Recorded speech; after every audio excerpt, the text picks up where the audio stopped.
Hello, I'm Frank Vizesi from University of New South Wales and a startup called Theradaptive. I'm here at Seattle Science Foundation talking about one of my favorite topics, bone healing.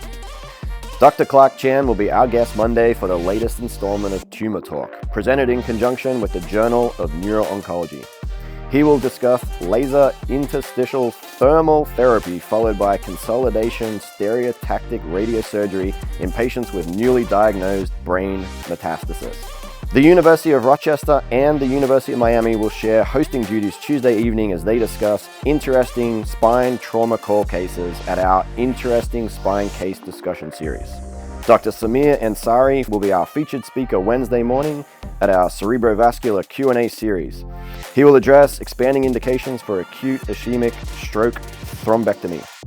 Also, mark your calendars for October 18th and 19th, when we will host our 6th annual Advances in Motion Preservation of the Spine course, an in-depth evaluation of current and emerging techniques in spine surgery used to preserve spinal mobility. As always, you can register for any of our courses at ssfcme.org. And thank you for supporting the Seattle Science Foundation.